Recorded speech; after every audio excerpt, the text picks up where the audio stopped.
Hey everybody, welcome back. Today we're going to take a very quick look at some pre-made, pre-painted terrain that we like from Gale Force 9. This is from their Wartorn Village Battlefield in a Box collection. So some of you may be aware that the other day we posted a narrative battle report for Twilight of the Dead, which is kind of a zombie horror survival scenario for Warhammer Skirmish, which was kind of a quick set of skirmish rules in the back of the Warhammer Fantasy 6th edition rulebook. Anyway, in our game of Twilight of the Dead, we needed a country manor house where our defenders could huddle together and bravely repel the zombie horde. And it just so happened that I had some of these Wartorn Village pieces from Gale Force 9 on the shelf, and we haven't used them on camera that often, so it was a good opportunity to sort of pull them off the shelf and get them into play. So we actually have three pieces here. This is the Wartorn Village set right here, the Wartorn Village Large Ruin right here. Floor comes out, and the medium Wartorn Village Ruin, which has two floors in addition to the ground floor. It's all one piece. And then, just so I had a complete set, I ordered from Amazon the small ruin right here. I don't have the box of the medium ruin. This is the small ruin. So there's the small ruin right there.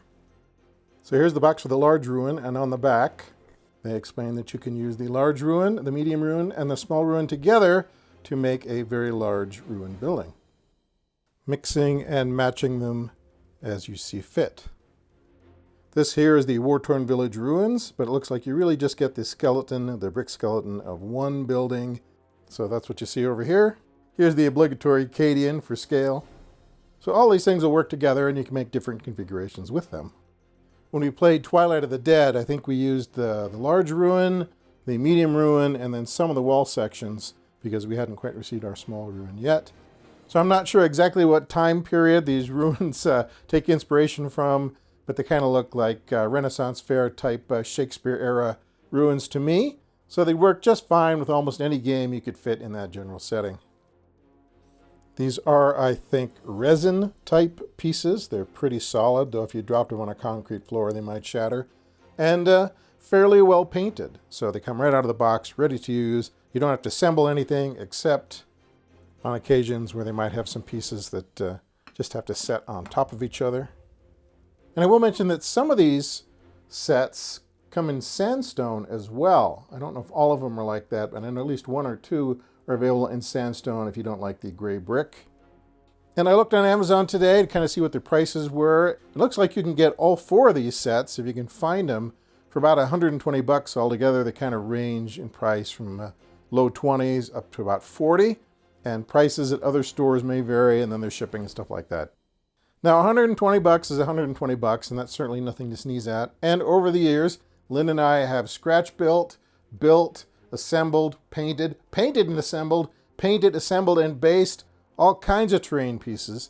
And all I can say is, while that's kind of fun, sometimes it is time consuming, and sometimes there are other costs involved in that. Whether you're scratch building or 3D printing something yourself, or you're getting something that needs to be assembled and painted, there is time, there is cost, and there is something really nice about just pulling a decently constructed and painted piece out of the box and using it right away. Plus, this has a lot of utility because we can move the pieces around to make all types of different settings.